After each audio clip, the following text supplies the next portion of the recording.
thank you very much for the introduction, and thank you very much for this warm welcome.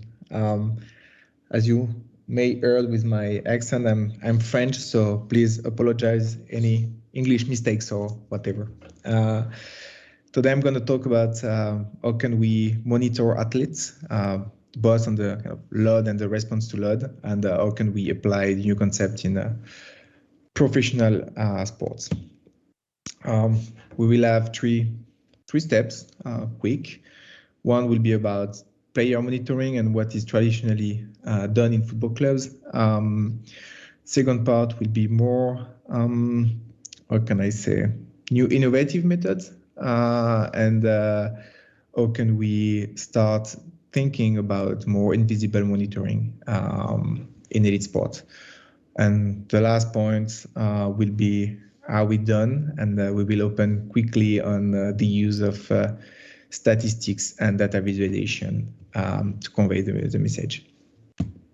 So, player monitoring, what is a traditional practice in a football club?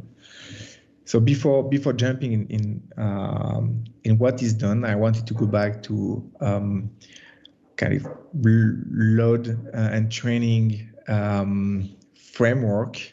This is a very well-known paper by Impellizzeri et al. In 2019. I think it was 10 years of the paper, so they've done one in 2010. So what's the saying? Basically, you may know this much better than I do, but you start from performance up there. I don't know if you can see this. And then from that, you start to understanding what are the determinants of the performance, and this leads to your training goals. It can be, we need to improve VO2, we need to improve strength, we need to improve whatever. From this, you will start to design your training and your exercise. So going from the organization, quantity of exercise, and the quality. Once you are there, what you can do, and we will see later on what we can do, is monitoring external load, meaning what is the load that we are putting on the players. And from this external load based on individual characteristics, training status, nutrition, genetics, whatever, different players express it in a different manner. So from this kind of same external load on different players, we will have different internal load. We'll talk about that later. And this balance between external load and internal load lead to adaptation, which lead to training outcome, and then progress or fatigue. So basically what is done in football club is the following. On one side, you are monitoring external load with GPS. Right now, 2021, I think most, if not all, the team in elite football are using GPS to monitor external load. So from that, you can get everything from distance covered, high-speed distance covered, number of acceleration, deceleration, change of direction, everything happening on the pitch. This is for external load. For internal load, we have two ways of monitoring it, two main ways, I would say. One is earth rate. So this is more on an objective way of monitoring it. On a more subjective way, we have RPE. For those who don't know, RPE is either 1 to 10 scale or 6 to 20 scale, going from no effort at all to very high effort. So you are just going and see the player and ask how do you feel the training was, and the players just point at kind of rate of perceived exertion rate. From that, we have external load, internal load. We try to infer what are the response to load, and I will dive a bit later on what are the potential tests we can do. But we are doing kind of weekly testing, CMGs, current strengths, Nordic, and so and so. And from the balance of the two, we try to then infer on match performance. So it's always more complex, and from one you try to understand the other one, and you try to understand the other one. So on monitoring load, there is very simple things we can do. One is week-to-week change in load. For example, in this graphic, what we are expressing is we have 4 variables: distance, high speed distance, very high speed distance, mechanical work, acceleration, deceleration. And we look at global volume on the week for a typical player or for a team, and we look at week-to-week variations.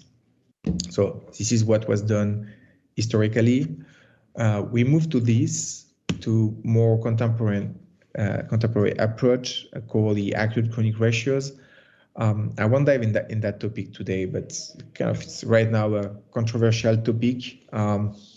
Many claims that acute-chronic ratio can predict or infer injury risk, and now more recent studies are, let's say, debusting the myths and claiming that the approach has some kind of limitation, but still, it's a good way to track all the load is going.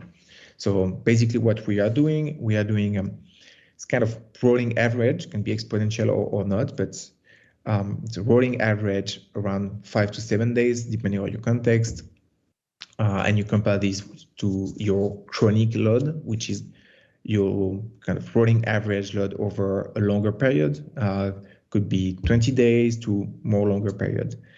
As Jerry said, that's the biggest difference between your acute chronic load and your chronic load, the bigger your risk of injuries. Anyway, without entering into detail, but it's a good way to track what is done.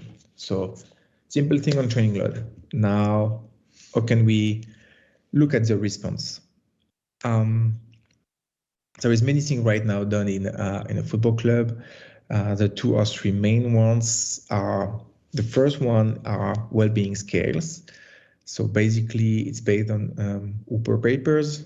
Your player are coming on the training ground and you are just showing him so 5 items going from soreness, fatigue, sleep, mood, and anxiety, and you ask them to rate from 1 to 5. There is a lot of studies that have demonstrated that this well-being score is correlated to change in load and change in the kind of fatigue in players. So then you have a second thing with CK blood monitoring. So every day +1 or day +2, you can go and do a finger trip measurement, get some blood on your players, and from that you have some markers, and these markers are correlated to you with muscle damage. And then you go in the gym and you start doing some neuromuscular testing. There is 2 main ways of doing it. So one is going through neuromuscular testing. So you do jump test, and you look at average power, squat depths, and there is many variables. The aim of the topic today is not to go into details in this. Or you have watt bike sprints. So what you can do, and we demonstrate that it was pretty variable, following a standardized warm-up of 2 minutes, then you can do 2 sprints of 6 seconds on watt bike, interspersed with 1 minute of recovery, and looking at maximal power on the watt bike. You have a measure that is sensitive to fatigue, and so you can track in time. So what is the problem with this? If you want to have a proper monitoring like that in your team, it will require you to have large number of staff, good player buy-in, because you will ask them to do some maximal testing every week. Need times to be complete. So from the well-being to the CMGs and so on, you need more or less 1 hour in the gym and some CK analysis and so on. So the process is kind of long. And overall, to be honest, staff buy-in, because when then the players start complaining, then everything starts to take time. you start to have a lose in staff buy-in, and then sometimes, and what happened in many clubs along the season, so you have wins, you have loss, and then you start to have some lose, and then the staff is just saying, okay, let's get rid of this monitoring and let's focus on what is important for us, the pitch. We had some argument with this with people in Arsenal in our sports medicine papers. So yeah, no, this is the problem. So what we've done over the last 5 years, and we went from considering this problem as an opportunity. So the question was, how can we improve what we are doing and make it more user-friendly, staff-friendly, player-friendly? So we make sure that all over the year we have consistency in our data collection. So what's next? Where are we trying to go now? So now we will talk about what I call invisible monitoring or semi-invisible monitoring. Anyway, how can we get more data without staff burden and player burden? So again, what are our constraints? First, we talk about time. We need short and efficient testing. We talk about a big club like Arsenal, City, Paris Saint-Germain, but in most of the club, you like some resources, and you want something that can be done with few to no additional setup. I won't go into the lack of knowledge of the people around you if you are a sports scientist or a kind of sports medicine practitioner, but you are dealing with coaches and so on that don't understand the value of what you are doing sometimes. So the more timely and the less resource intensive the process it is, the better it is for you. And again, we are working in risky environments, so going through weekly maximal testing can be seen as a risk for some practitioners. So we needed to find a way to make sure that everything is safe and can go with the process. So what is our new process, and how can we make it faster and more user-friendly? One of the first tests we came from, and not we, but we are using, and it's kind of used for ages now, are sub-maximal runs. So it's a 4-minute test, very simple. So either the people are running and kind of as aids, or are running kind of around the pitch at 12 kilometers per hour.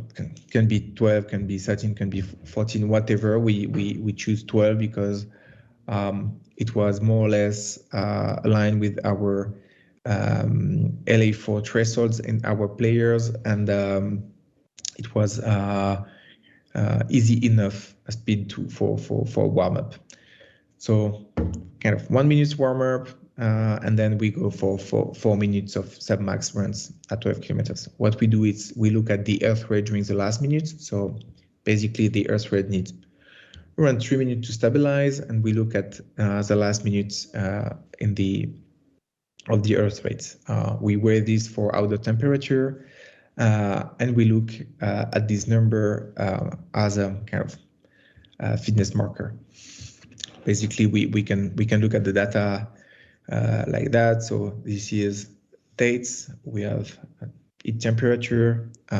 This is raw H-R, adjust H-R, but we can look at the trend like that and see, okay, the player is very fit here, clearly unfit pre-season, clearly unfit here because the player was injured, and track these numbers. We recently published a paper looking at the relationship between the change in our first minutes test and a more kind of robust test that were kind of lactate testing that is kind of classically used in laboratory, and I think and what we found is that change in HR at exercise is very well correlated with change in lactate threshold or velocity at a 4 millimole threshold. So basically, now the question is, you don't need this. If you want to track the fitness of your player, just need to HR exercise. Or at least I would not say it would be replacing everything, but at least for in season, it's very easy to produce this one. From that step, we wanted to start thinking, how can we go a step further in invisible monitoring? One thing that is done in football club is small side games. They are done almost daily in modern football. Can be possession, can be game simulations, whatever. We play small side games every day. So the question was, okay, could we use the earth rate during this small side game to have an understanding of our player fitness? So what we've done is the following. We look at the external load during the small side games, total distance, high speed running, acceleration numbers, and so on, kind of 5 or 6 variables. And from that, we try to do simple model to predict or estimate what should be the earth rate. So we went to a kind of a chirp predicted from external load, and we compare this with the actual earth rate measured during the training.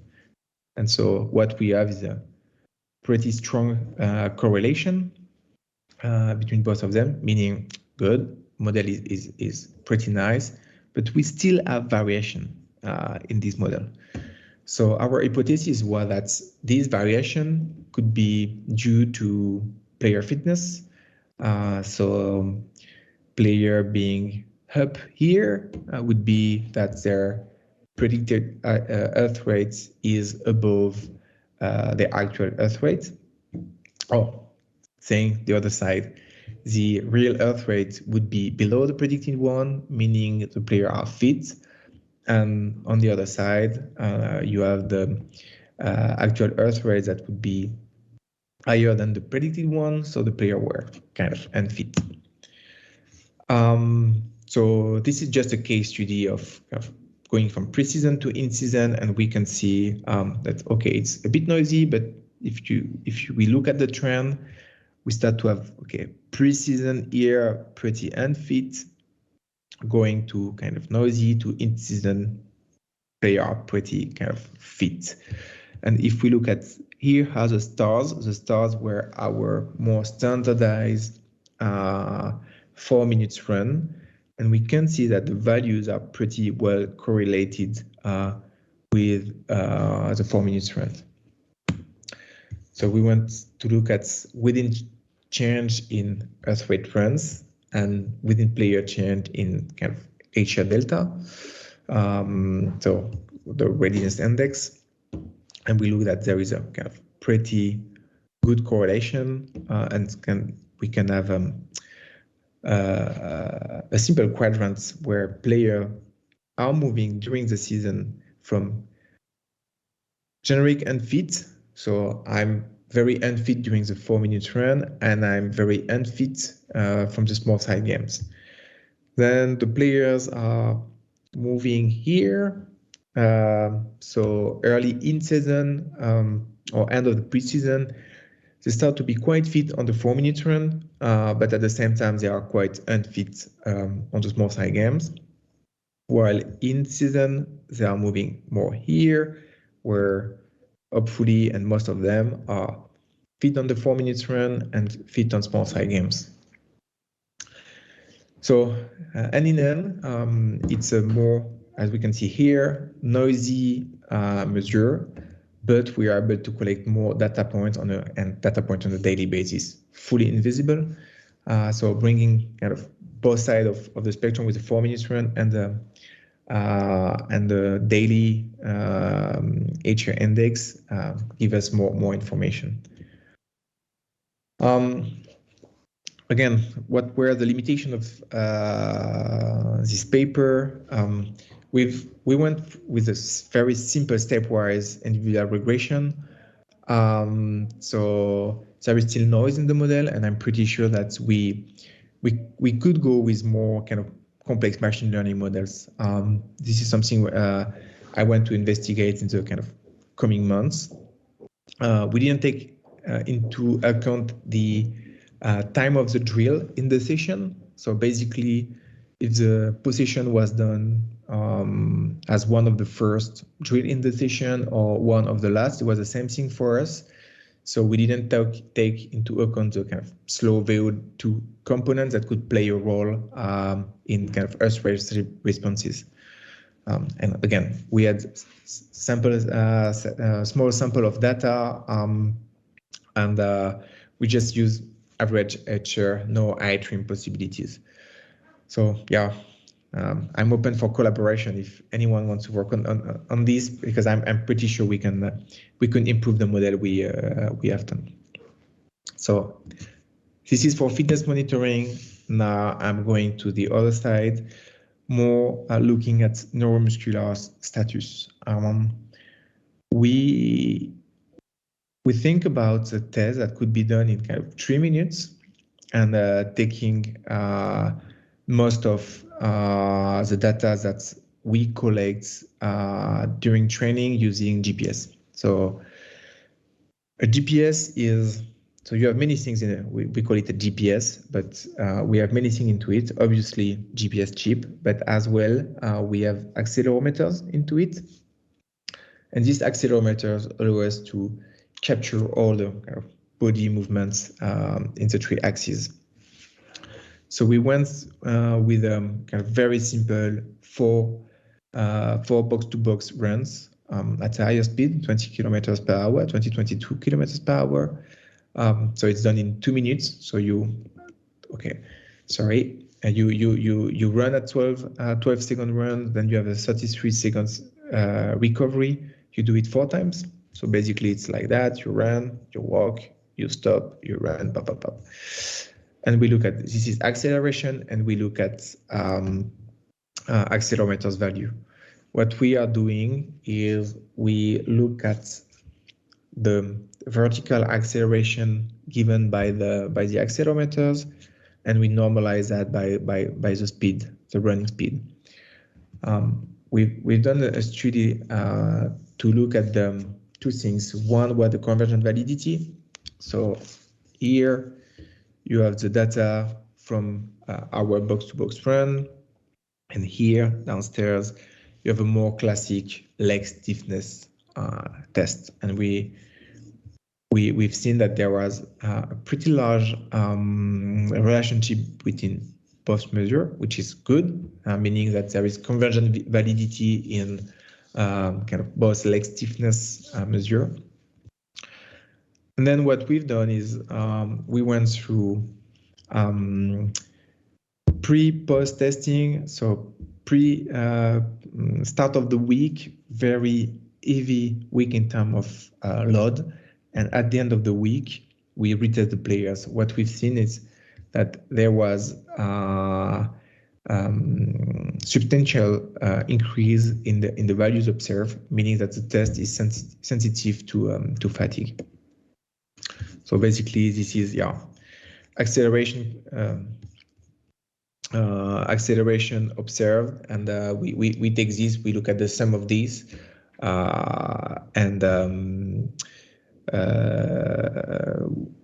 some of these, and we normalize by the speed, and then we get our index. The good thing is that when we do this box-to-box monitoring, what we can do is going a step further. And as you can see, the signal are pretty good. Obviously, it's not force plates, but it's pretty okay to look at, step by step data, because the accelerometers are firing depending on your GPS software, but in 200 Hz to up to 1000 Hz. So what we do with that, we are able to look at left-right disbalances, in kind of vertical force load, or now on kind of leg stiffness. I look at trends over time.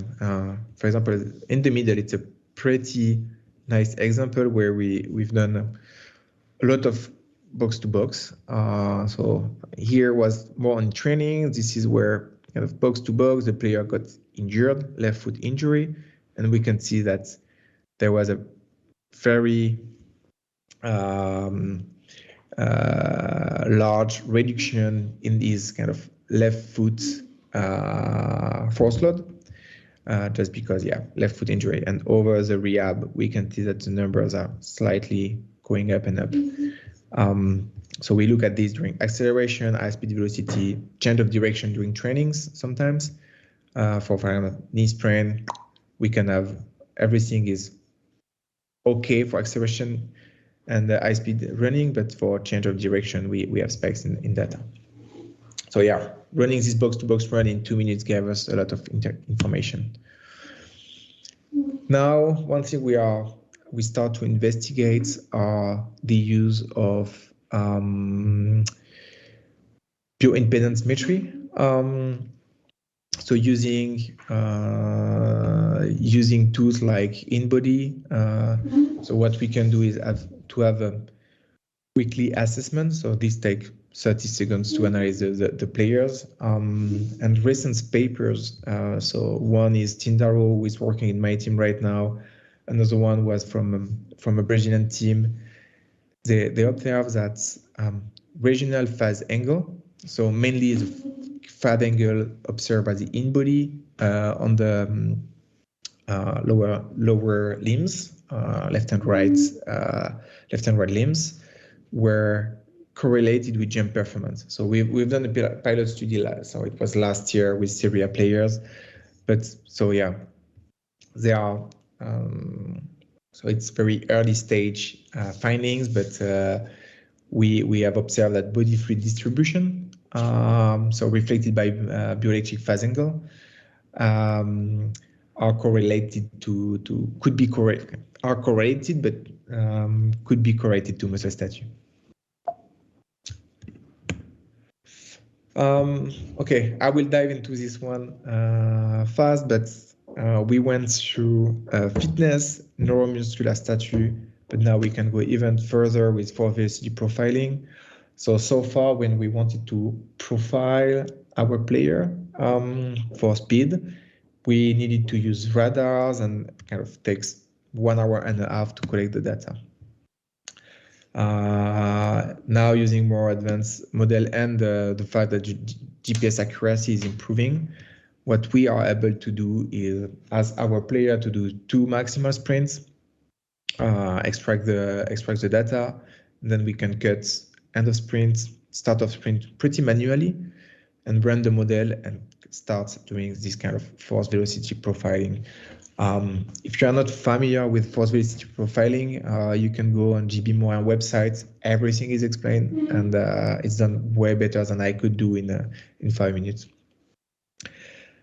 But again, force velocity profiling needs you to ask your player to do maximal sprinting.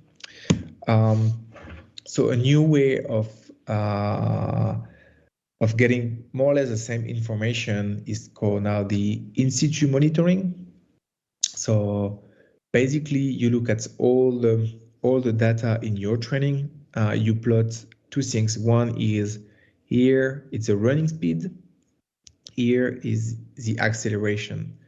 And what so Morin and his team found is that if you plot this and you look at per speed maximal acceleration, so they went here, so they said, okay, for each increment of 0.2 meters per second, what is the maximal acceleration we have?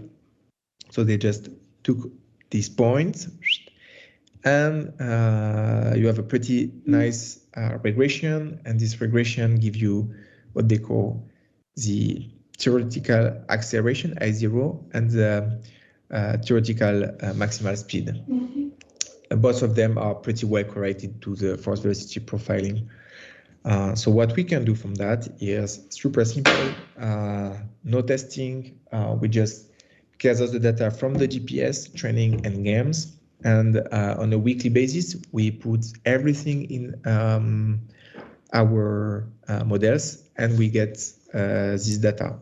And now this is what we are doing right now, is that we are investing the variation in A0 and S0 all along the season to see if that can become a good marker of player fatigue. So now, as you can see, I have updated my first figure. So remember, we had a kind of 1 hour and a half process, and we turned down to a more or less than 10-minute process. So player come in, we do the well-being, 50 seconds. They go to bioimpedance metry. It's more or less 1 minute per player, even less. Then they go on the pitch on a weekly basis. They do a box-to-box monitoring so we have neuromuscular status plus left-right asymmetries. For every training, we can start collecting earth rate readiness. So that this kind of HR prediction versus HR actual HNU. And we can run this kind of in situ for velocity profiling. And every 3 or 4 weeks, we can look at the kind of 4 minutes run. We take 5 minutes warm up including. So we can do the runs to have more information on the fitness of our players. So basically now, in terms of player burden, it's 2 minutes a week. They don't see what is in the middle, and it's 4 minutes every month. And it's kind of 1 minute in the morning, no finger blood testing, nothing. So we went up to a process that remove all the kind of player burden and even the staff one. So this is our global recommendation right now in Parma. So wellness, in situ monitoring, box to box, sub-maximal fitness. And we are starting to implement velocity-based training in the gym.